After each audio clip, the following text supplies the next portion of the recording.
Good morning. I'm Chad Stebbins from the Institute of International Studies, and I'd like to thank you for coming or being brought this morning to our special presentation on Spanish cinema by Dr. Jorge Perez from the University of Kansas, where he is chair of the Department of Spanish and Portuguese, a position that he just started on July 1st.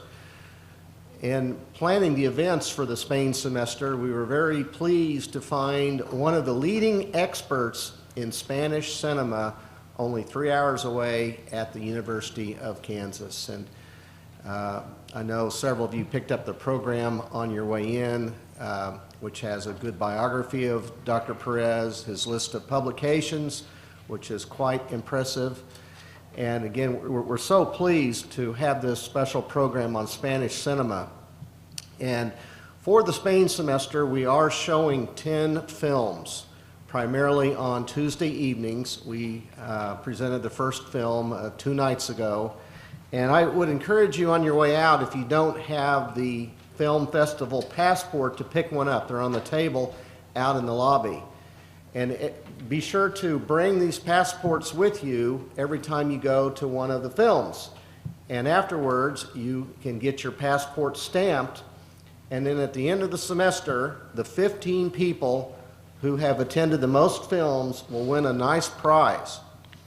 And I'm thinking you won't have to attend all 10 to win a prize. I think Tuesday night, we had 18 students there who had their passports stamped.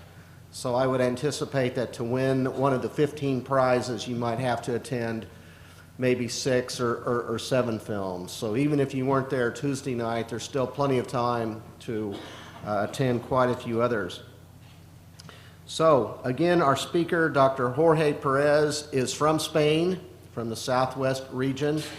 And the most interesting thing to me, I think, is that during his presentation, he's going to be talking about 7 of the 10 films we're showing this semester. So please join me in giving a warm Missouri Southern welcome to Dr. Jorge Perez.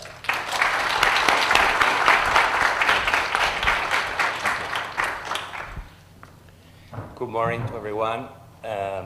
It's a pleasure for me to be here as part of the celebrations of the Spain semester at Southern Missouri State University. It's a great idea, actually, to devote a whole semester to the culture of a country. I've never seen this done before, not in my university, because that allows for many kinds of different events. I saw your program. You have a lot of stuff about eating food, talks, movies. So you get a thorough picture of a country in a whole semester. I want to thank the Institute of International Studies and its director, Dr. Chad Stebbins, for inviting me to be here today, for making possible my visit. It's my first time in Joplin. I've been to the area on a camping trip a long time ago, about 8 years ago, but I just went camping. I didn't actually come into town, so thrilled to be here. Today I'm going to discuss how the development of Spanish cinema since the 1950s has pivoted around the contrast between traditional and modern values, as my title says, a constant theme in the cultural production of a country that has always had a conflicting relationship with other modern European countries. Spanish cinema, I propose today, has always been caught in between the dichotomy of traditional versus modern. I'm going to illustrate my ideas with screen grabs, shots from the films, and clips from many of the films included in your film festival, 7 out of the 10. So hopefully that will encourage you to go see the movies. But I promise not to include any plot spoilers so that you can enjoy the full movies on your own. Cinema emerged at the end of the 19th century, as you probably all know, as a product of industrialization and modern society. In fact, movies quickly started to be appealing to massive audiences all around the world because they integrated some of the defining features of modern society. the representation of reality enabled and mediated by technology, and an urban, commercial, mass-produced technique consisting, roughly speaking, of putting images in movement. That's cinema. Although films were made in Spain shortly after the movie camera was invented, scholars of Spanish cinema tend to agree that there is not a fully fledged national cinema in Spain until the 1940s, after the Spanish Civil War. I don't know how much you know about Spain. I'm not assuming any knowledge. So there was a civil war in Spain from 1936 to 1939, 3 years. And as all civil wars, it's a big tragedy for a country. Prior to that, there were many films made in Spain, but never a deliberate state-sponsored effort to create a national cinema. Of course, that national cinema created from the 40s on was envisioned as a means to promote the values of the new regime led by the dictator Francisco Franco. And that regime lasted for almost 40 years until 1975. Official and quasi-official film platforms such as state-supported film magazines clearly stated some of the guidelines that these national cinema should follow. Avoid folkloric musicals, which up till that point were the most popular films in Spain. And what is a folkloric musical? It's a film in which the lead star is a flamenco singer and or dancer. Someone with a dress like this one. These props are wonderful. Whoever picked these props, they really helped me today, So the lead of that kind of film would be dressed in a dress like this one. There will be some kind of romance or love plot in between. And those were the most popular films that people wanted to see in Spain at that time. But the new regime said, avoid that. We don't want that. And why? Because those stars, those flamenco stars, usually were part of the working class. And that's the second guideline. Avoid representing any sign of poverty or social struggles, and avoid featuring the working class, because they were considered the defeated in the Civil War and the political enemies of the new regime. Historical epics that celebrated military values and religious films that promoted the Catholic values that were so central to the Franco regime enjoyed generous public support and funds.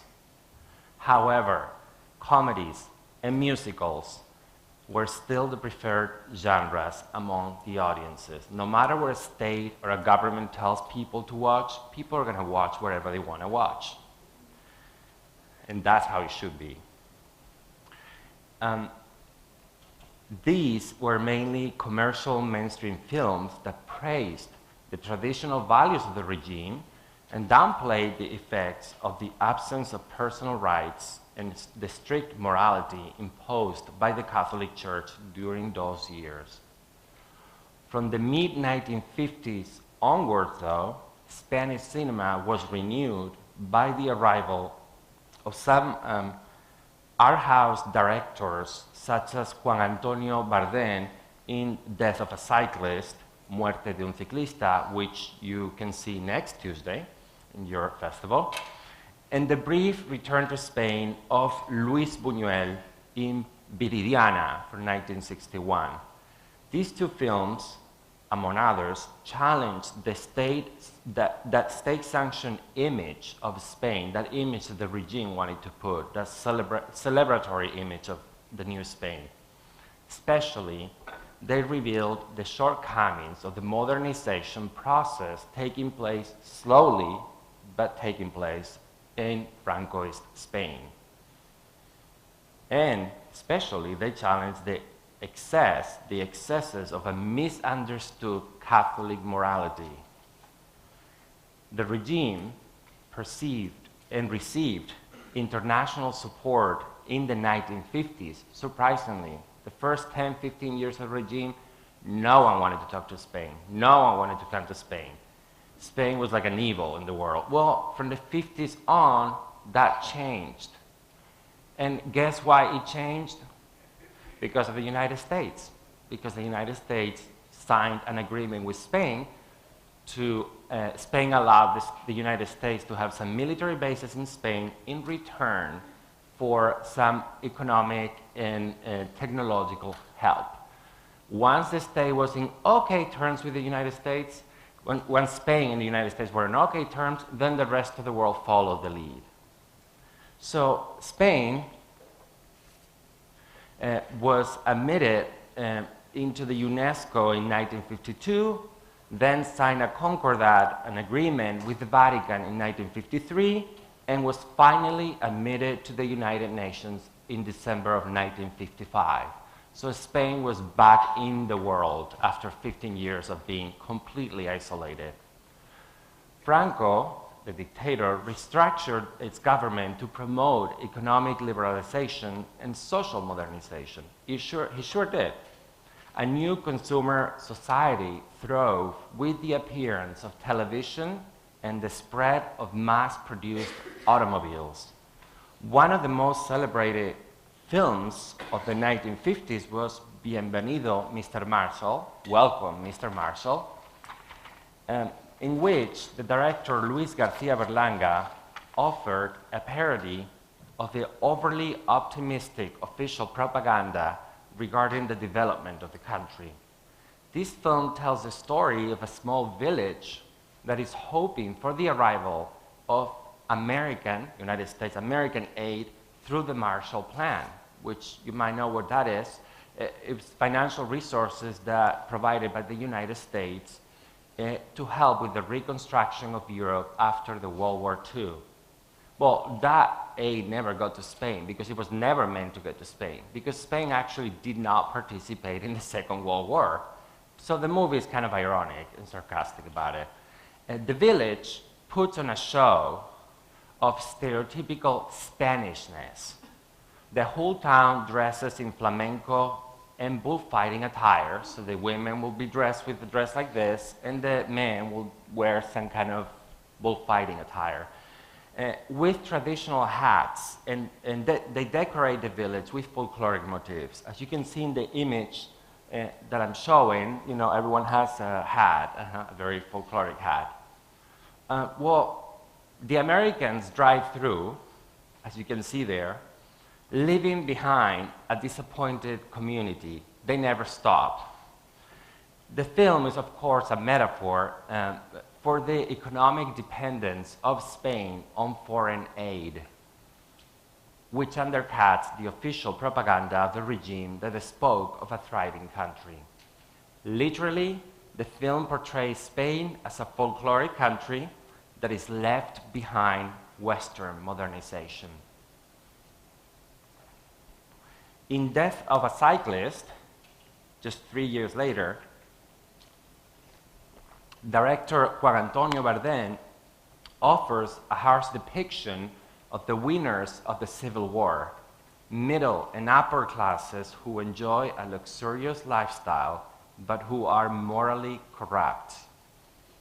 The shadow of the Civil War looms large throughout the film, as the two leads, Juan and Maria, visit a deserted landscape in which Juan fought during the war. And you can see there Juan kind of nostalgically remembering, oh, this is where we fought a few years ago. The film is carefully edited to show the blatant contrast between the self-centered and materialistic upper classes and the sufferings of the poor people. The two characters make a tragic mistake. I will not say which one, to not spoil the movie for anyone, and their comfortable lifestyles get shaken. The dissident message of the film, which surprisingly passed the stiff censorship at that time, movies had to go through a very harsh process of censorship for any kind of political message against the government, but also for any kind of sexual reference. And when I say sexual, I mean a kiss.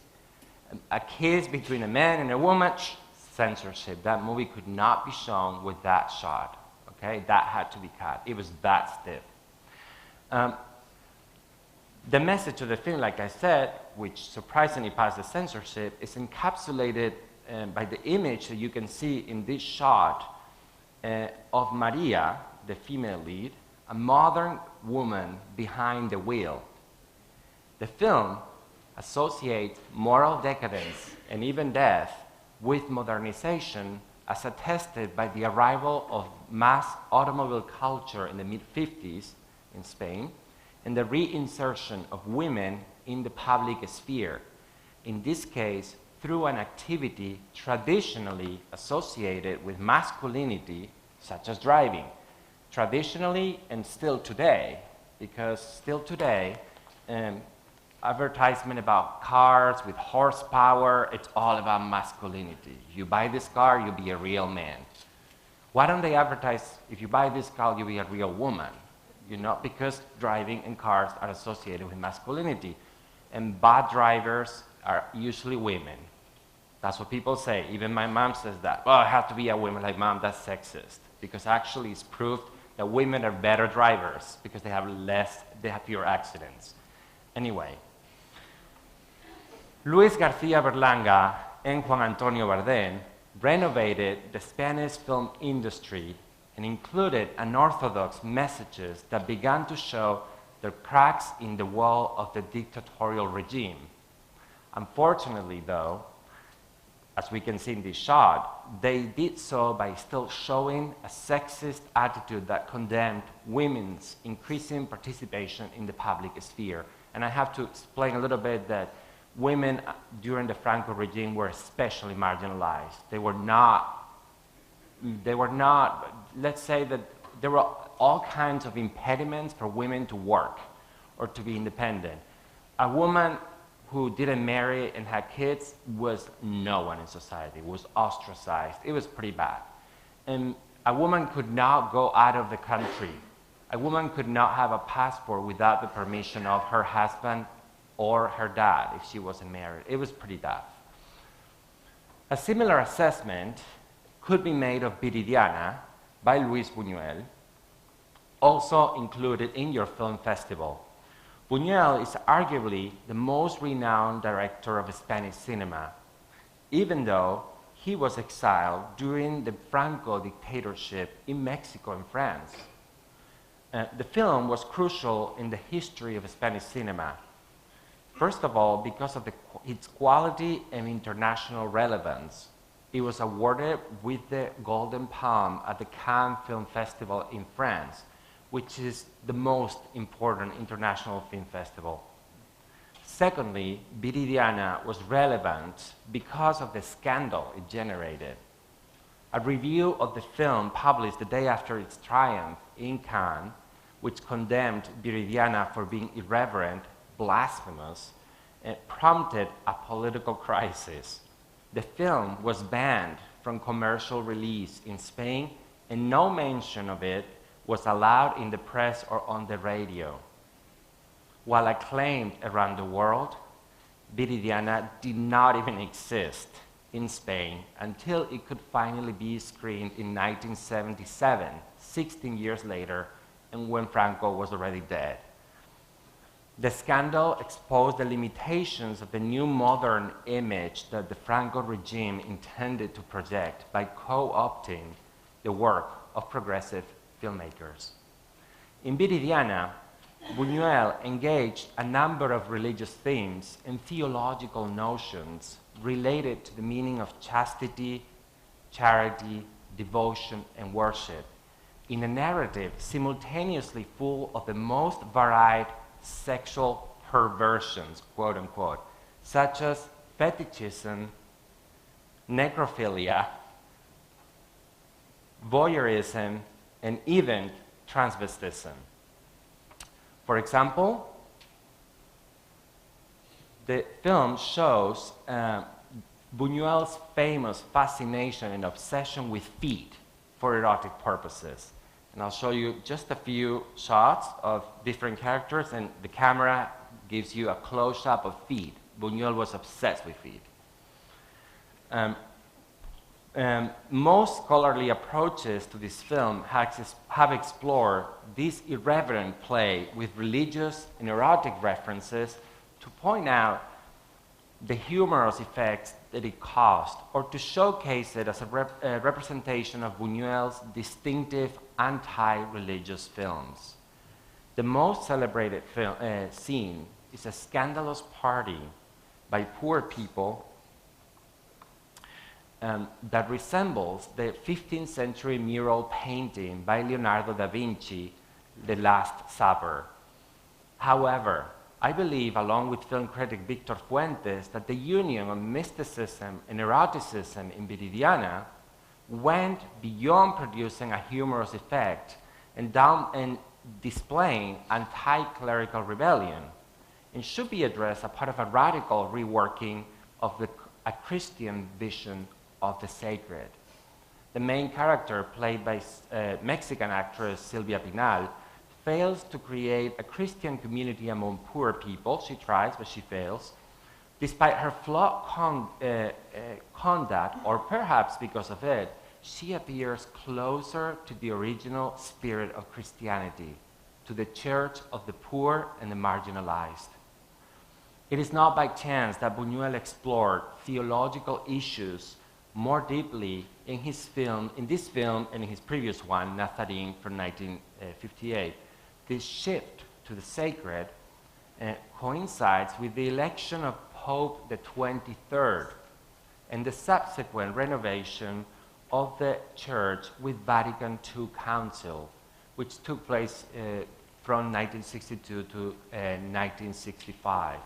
These films prefigure the spirit of the renewal of the Catholic Church, driven by the urge to reconcile faith with the modern world through a return to the essence of Christianity in the 1960s. In Viridiana, Buñuel demolishes some of the pre-modern religious forces lingering in Spanish Catholicism, but he also shows, through the character of Jorge, played by Francisco Rabal, famous Spanish actor, that modernity, understood as rampant capitalism, is not his choice to fill the void left by discredited religion. Spiritual quest still mattered for Buñuel in trying to make sense of the modern world. Although film scholars have focused on Buñuel's religious blasphemies, to me the most interesting part of the film is the exploration of the effect of modernization upon a questioned religious tradition. The second part of the film is led by Jorge, who attacks the innocent Viridiana with his religious disbelief and conviction in modernity. He's a character free of the prejudices and the repressive practices of traditional Catholic Spain, and Buñuel has the spectator identify with him by including abundant close-ups of his face and low-angle shots from below that magnify his figure. He's not just modern, but he's also urban. He's an architect who tries to modernize the rural community where Viridiana lives with the beggars that she tries to help. If Viridiana tries to reform Spanish society by transforming souls, Jorge does it by transforming the physical and economic landscape of the country. Jorge's modernizing project is the transformation of a large country house with land. His plans, of course, are at odds with Viridiana's pre-modern goals. The imminent conflict of values that I'm highlighting today in my talk, traditional versus modern, is perceived clearly one morning as Viridiana's beggars are praying. Let's see this scene to illustrate what I'm talking about.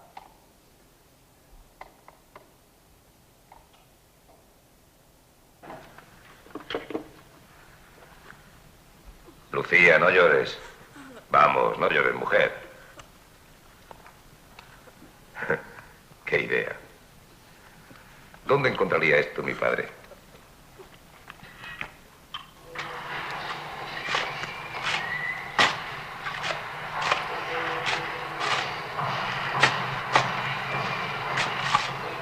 Ramón, espera.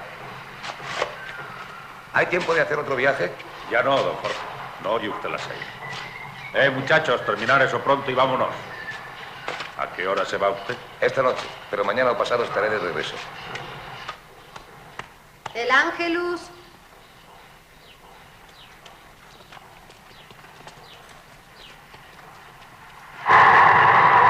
El ángel del Señor anunció a María.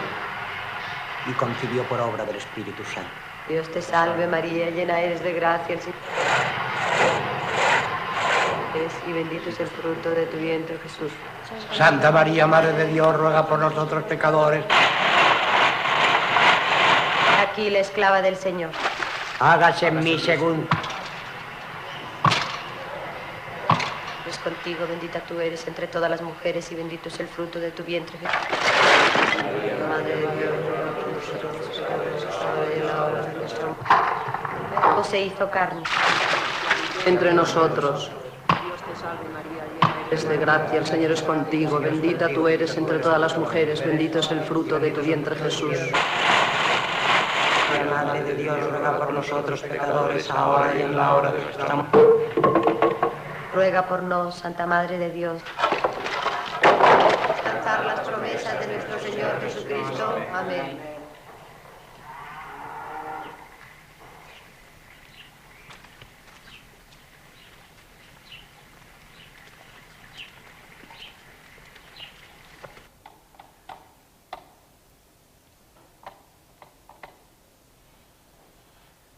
With the first words of the Angelus, a Catholic devotion honoring the Incarnation, Jorge's construction begins. Buñuel arranges these two simultaneous activities that you saw in the clip through a careful, planned crosscut editing. Cross-cutting is a form of editing, of putting shots together, used to present narrative actions that are happening at the same time in several places. The scene alternates rapid cuts, as you could see, very rapid cuts from shot to shot, of Viridiana's beggars praying with the peaceful fields of rural Spain as a background, to footage, cut to footage of the construction workers in action. Prayers are cut together with shots of mixing concrete, shifting rocks, and hammers pounding all foundations. The contrast between two worlds is clear. Action overpowers immobility. Like the rural countryside that Viridiana inhabits, Viridiana diminishes. Modern secular Jorge rises with his architectural project. However, it is also clear that modernity is not the answer that Buñuel presents to the challenges of the 1960s. While the camera begins contemplating the beggars in prayer, the angle of the shots gradually lowers until they're shown from below in aggrandizing, almost heroic poses. By contrast, Buñuel portrays the construction scenes in extreme close-ups, almost always from above in high angle. Although these are part of a project of construction, the specific events the spectators see represent distraction. We see logs falling down, rocks and water spilling out of containers, and stone foundations being destroyed by hammers. Jorge represents the construction of modern Spain, but the camera associates him with its most destructive side. Interestingly enough, Buñuel never provides any actual shot of the edification of the new country house. In so doing, he calls attention to Jorge's fiasco as modernity's architect, as he embodies amoral and destructive modernity. As I said earlier, Viridiana could not be screened in Spain until after the death of the dictator, Franco. Instead of this harsh critique of traditional Catholicism, Spanish audiences were fed with comedies of development, light comedies that were on the surface seemed to endorse pro-regime agendas by advertising an image of economic growth and the emergence of consumer culture in synchrony with Spain's Catholic kernel. They mixed comic elements with religious discourses digested for mainstream audiences. Many of them were highly profitable, with more than 3 and 4 million spectators. Those figures are unthinkable for contemporary Spanish films, and even for films by the most renowned directors. These commercial comedies of the 60s and 70s have been overlooked by histories of Spanish cinema for being aesthetically worthless and politically reactionary. The book that I just finished and that is currently under review, fingers crossed, is precisely an attempt to rescue these commercial films of the late Franco period from the dark basement of the history of Spanish cinema. My goal in that book is to show that these commercial films deserve a closer examination of their prevalence in the 60s instead of being cornered in a background as just, statistical interest and contrasted to more prestigious forms of filmmaking. Among those prestigious forms of filmmaking of the late Franco period, one film stands out. It's The Spirit of the Beehive, El Espíritu de la Colmena, by Víctor Erice, which is also part of your film festival. The film, in my mind, is a masterpiece of Spanish cinema. Even though it was made with a low budget, shot in 4 weeks, if you compare it to the standard Hollywood production, it will take about 6 months for a Hollywood film to be made with lots of resources. Well, this was made in 4 weeks and with no money. And working with a very tentative script that Erice modified along the way. The result, though, was an absolute jewel in terms of the adept use of the cinematography and the color palette to convey the stagnating existence and the silencing of the opposition to Franco through the recording of monotonous events surrounding a family in rural Spain in the early post-war years. That existence is metaphorically represented by the bees that the patriarch of the family keeps, and that, as you can see in this screen grab, produce a creepy fascination in the child protagonist, Ana. Like a beehive, Spain under Franco was a functional yet hierarchical society that was enclosed and removed from any contact with the outside. In opposition to the optimistic comedies of development that people were seeing, The Spirit is a film that depicts a country stuck in the traumatic memory of the Civil War, as symbolized by the many shots of buildings in ruins. I know that my brief comments about this film are not making you want to write down this film in your agenda and go see it. But I promise that you will see a memorable piece of filmmaking.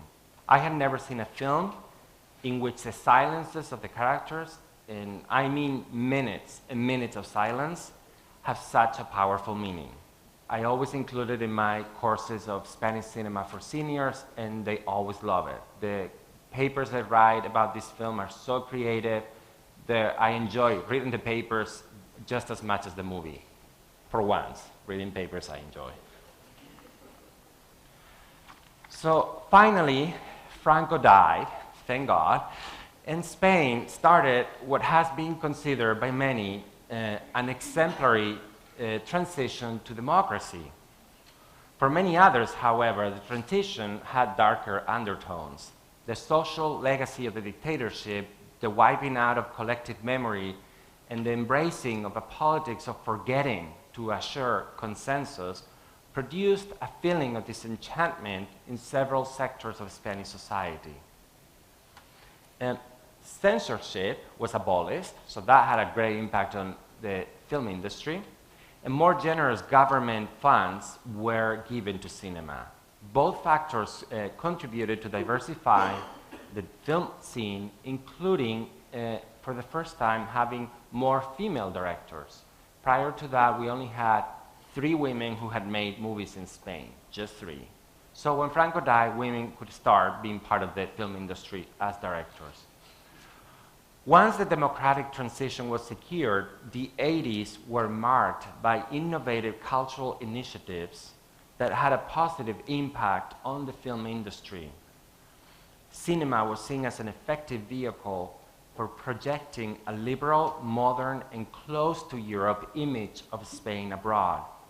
The socialist administration at that time in the office advocated for state involvement in film production and promotion, and this support facilitated subsidies to producers and film directors.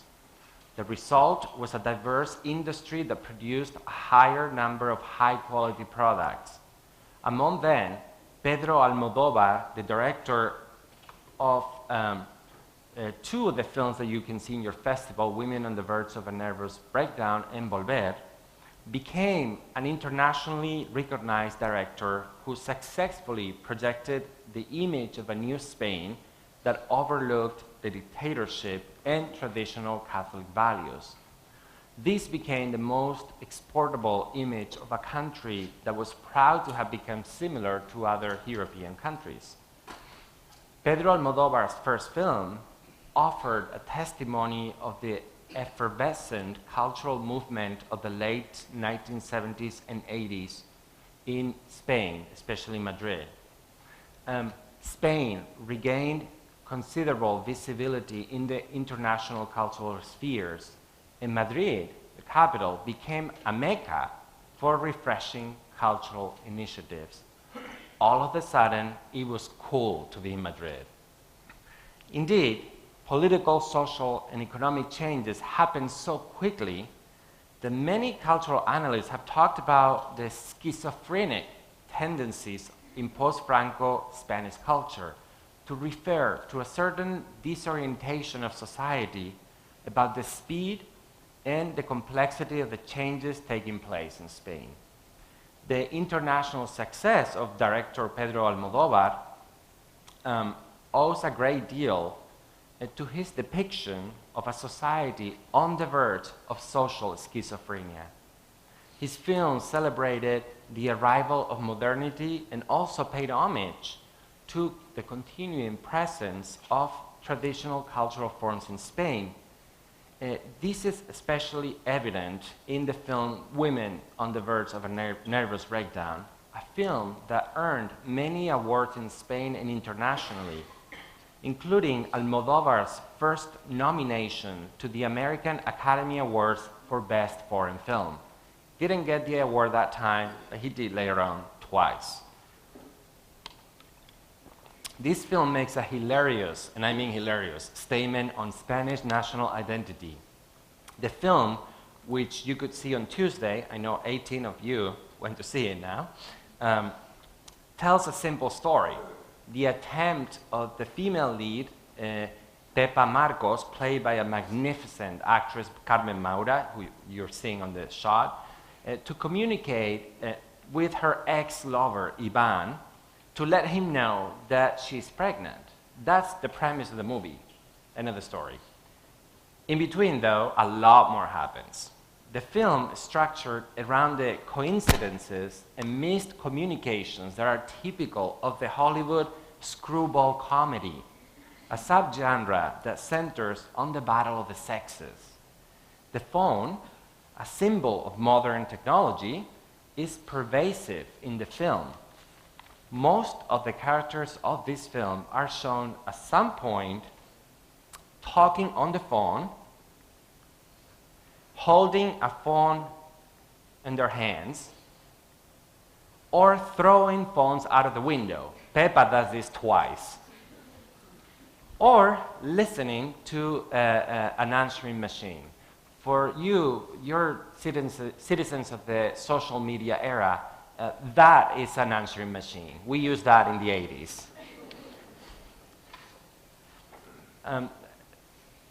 Despite the constant presence of phone devices, there is a great deal of miscommunication in the film, which triggers some of the plot twists of the film. Almodóvar shows a modern urban society with dysfunctional family units in which, in the end, the loneliness of the modern individual prevails. The film is full of icons of modern life, such as the Barajas Airport in Madrid. Now it has a different name. The skyscraper penthouse with a fabulous view of the city center in which Pepa lives. But these icons of modernity are set against elements that signify traditional Spanish culture, such as the little rural Spain that Pepa has in her balcony. As you can see there, she has a whole garden in her balcony of her apartment. It's a pastoral garden with plants, hens, and rabbits. I mean, who can have rabbits and hens in an apartment in the middle of, New York or Madrid? Also, the gazpacho, a quintessential Spanish soup, my favorite dish for summertime. It's a tomato soup, but it's cold. I don't know if you've ever had it. I really recommend it. It's summertime for me. Almodóvar masterfully shows the outcome of this mix of the traditional and the modern, as stated in the title of the film. A society that seems to be on the verge of a breakdown. The conflict, traditional versus modern, is nowhere more evident than in the female characters. Most of them modern women with professional jobs, such as lawyers and actresses, who are financially independent. However, they all seem, at least at the beginning of the film, to be emotionally dependent on men. In fact, Pepa, Candela, and Marisa, the three main leads, are not only dependent on men, but they're also on the verge of insanity. They scream, they run around, they destroy things, especially Pepa, who burns her mattress and throws her phone and answering machine out of the window twice. And they attempt to jump off the balcony, in the case of Candela, all because of the effects that their romantic relationships with men cause in them. This aspect, the presentation of modern women with narrative agency, but still dependent on men for their sanity, has been condemned by feminist critics. And so has the excessive emphasis on looks and fashion. Pepa changes her outfit at least 6 times in less than the 2 days of the story. I'll show you. You have one outfit, then she's changing to a different outfit. That's another outfit, another one, another one, another one, and that's a different character. In 2 days, in less than 2 days, she changes six different outfits. Who has time for that? Apart from desperately looking for Ivan, her ex-lover, she also gives us a whole collection for the runway. One of her rivals for Ivan's love, Lucia, the one you can see right now in the picture, also shows a set of eccentric outfits with matching hats and handbags. That should be your favorite outfit, a costume for Halloween next year. And Candela wears the craziest earrings you will ever see, the coffee maker rings. This should become the fashion for next year. There's some coffee makers in your ears. Simple and discreet. I agree with feminist critics that by emphasizing so much on the superficial aspect, especially with frequent close-ups of shoes and earrings, Almodóvar depicts women who are anxious to be loved, to be noticed, to be looked at. From this perspective, women Spain might have been able to achieve, women in Spain might have been able to achieve financial independence, but they seem to be still trapped in traditional gender roles. Other critics don't agree, and I'm kind of in between both, but I have my own reading of this. In my view, there is an important aspect to consider in relation to the emphasis on looking good. And I'm going to share my interpretation, but we're going to see a clip first. And I apologize because there is no subtitles in English, because it's my own DVD that I bought in Spain. But what I want to show, the film does not require the dialogue. It's more about what we're going to see. So let me show you the clip.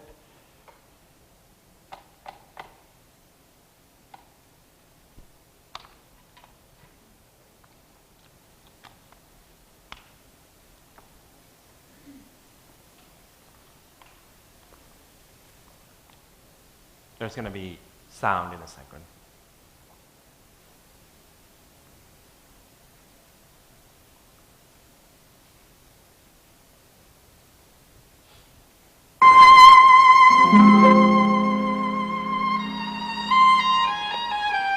That's the fabulous apartment that I was talking about with a view of the city center and the whole garden.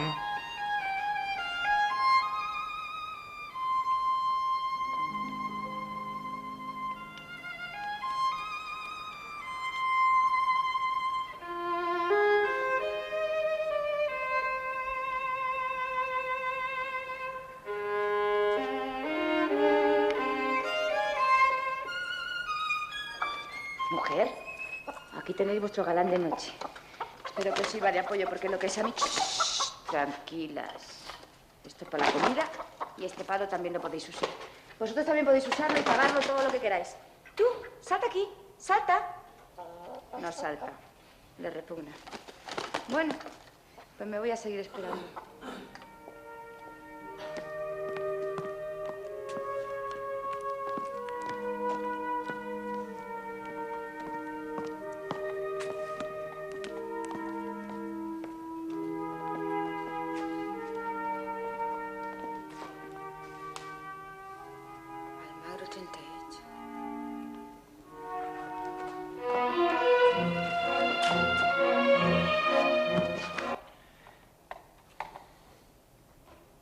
We see Pepa enjoying the view of Madrid city center and then talking to her animals as if they were her kids.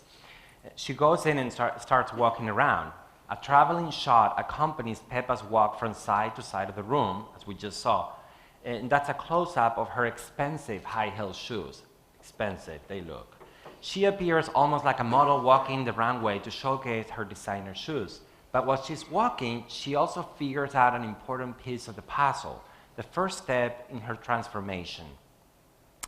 On a later scene, we also see Pepa walking around her apartment on high heels again, always high heels. She figures out the last piece of the puzzle and runs to the airport to save Ivan's life. In my view, these scenes are more than an opportunity to show Pepa's good taste in shoes. And like Pepa, Spain is in a hurry in the 1980s to show the world that the country has moved past the 40 years of dictatorship, that is no longer backwards. If Pepa has to get to the airport quickly, Spain has its own deadline and mission, 1992. What happened in 1992? Well, Spain held the Olympic Games in Barcelona, the World Fair in Seville, and Madrid was a European city of culture, and of course we celebrated the 500th anniversary of the so-called encounter with the Americas, whatever that means. All these events put Spain in the international spotlight and helped launch the desired image of modernization to the rest of the world. Simply put, Spain in 1992 was the belle of the ball, the queen of the international prom. Spain got to that crucial year on its heels, like Pepa in this film, almost losing those heels in the chase and run, but looking fabulous, to show the world that it had overcome its past and backwardness. In my view, this is why the film is so powerful and iconic for the history of Spanish cinema. Of course, not all Spanish films provided the same celebratory tone about the 1980s in Spain. Another film in your film festival, Los Santos Inocentes, has a much more pessimistic take on the national state of affairs. This was a box office success, widely seen outside of Spain with many international awards. It depicts the life in rural Spain in the 60s, and one of the recurrent features of this film is that there's many shots of the characters behind bars, like in prison. I'm going to show you just a few. Pretty much every character, including some animals, are shown in some kind of pattern in which they're kind of enclosed, confined. Of course, the movie wants to highlight that. The film also looks back to the dictatorship to draw parallels with the present. It suggests that those deficiencies, such as the persistent class disparity in Spanish society, is still present in the post-Franco years. In the 1990s, the negative premonitions of this movie became real. After the big party of 1992, Spain was majorly hungover. After the 1992 euphoria, there was negativity, there was economic crisis, there was a high rate of unemployment, a complete disaster after the big party. And what happened? A new film genre appeared in the Spanish film industry. It's the road movie, road trips, you know, like a trip on the road. That's not a typical Spanish film genre. We didn't have that before. That's a Hollywood genre. That's an American genre. And why it appeared at this moment? Well, because the country was kind of stuck in this crisis, and symbolically, it's a way of like trying to find new paths. One of those movies in which the road had a big importance was another movie by Pedro Almodóvar, Volver, which you can also see in your film festival.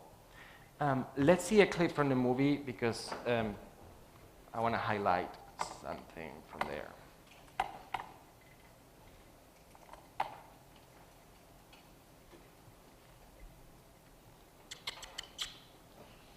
Hala. Buen viaje.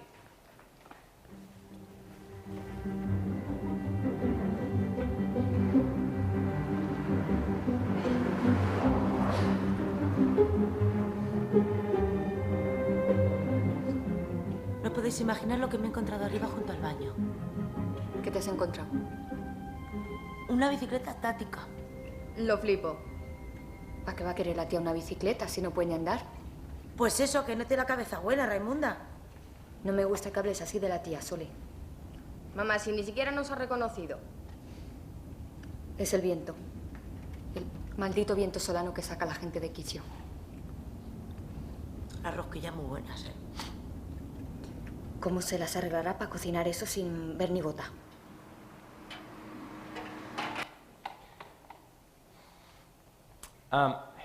This is a film about the healing of past family traumas. And as you saw in the shot, there's a constant presence throughout the film of the wind turbines. Wind turbines symbolize technological modernity and renewal. They're a source of eco-friendly energy. They generate the lowest levels of global warming of all produced electrical energy. Wind turbines have become a symbol of Spain's technological and entrepreneurial innovation as one of the leading countries in wind energy. And the United States are picking up lately. Al Gore was a major advocate for that. Another film in which wind turbines have a powerful meaning is Retorno a Hansala.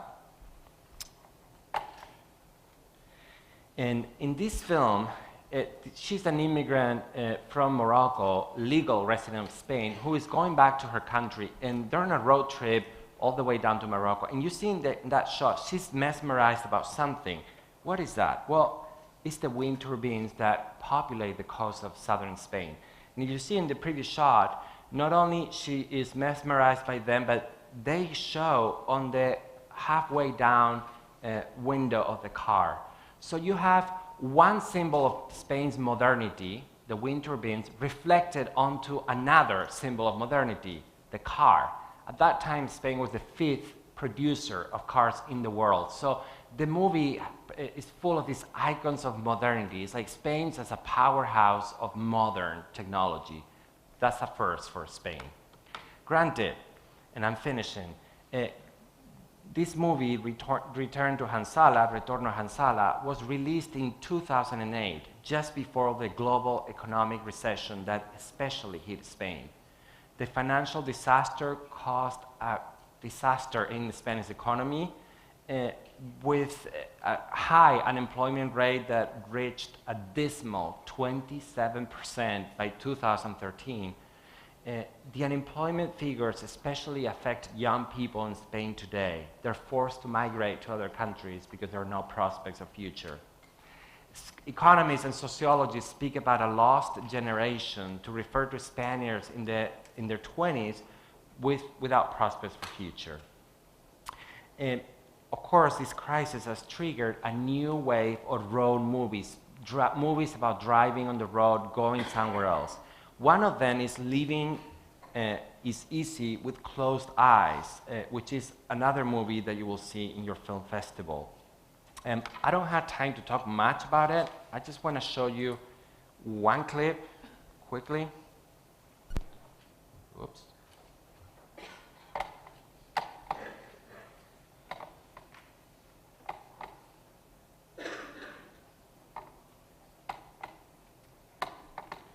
And I'm especially interested in the end of the clip.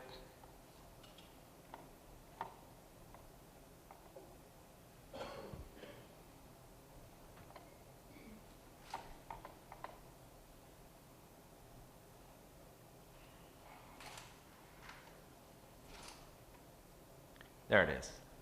A shot of a mountain with, and what does it say? Franco, Franco, Franco, the dictator. This movie, it's about the mid-1960s in Spain, two adolescents who ran away from their houses looking for a better future. And then we had that powerful shot that really shocked me when I saw this movie. That shot of the propaganda of the regime displayed to promote the image that the dictator wanted to show intrigued me when I first saw this film. A number of questions came to my mind.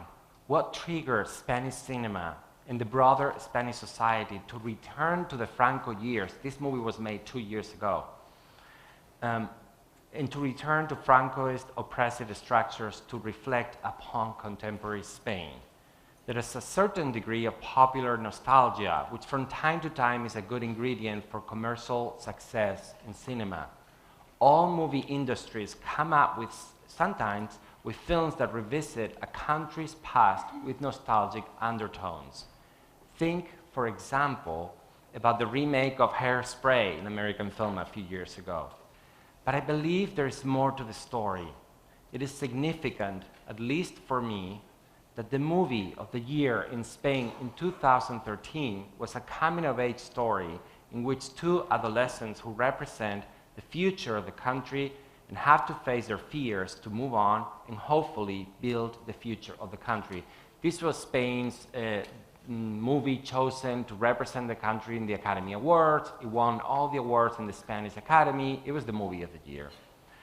This road movie seems to suggest that the dismal contemporary state of affairs is in part a consequence of not having overcome some of the Francoist legacy. Although set in the mid-60s, it is not hard to imagine in these two runaways adolescents who hit the road the many young Spaniards of today, the members of the so-called lost generation that I mentioned before. Perhaps the success of the film might have to do with its uplifting and hopeful tone. Living is Easy shows young Spaniards their path to overcome their own situation. Face your fears and help each other to build a better Spain. Hopefully, Spain will take the right road to recovery, and cinema will for sure show it. Thank you very much.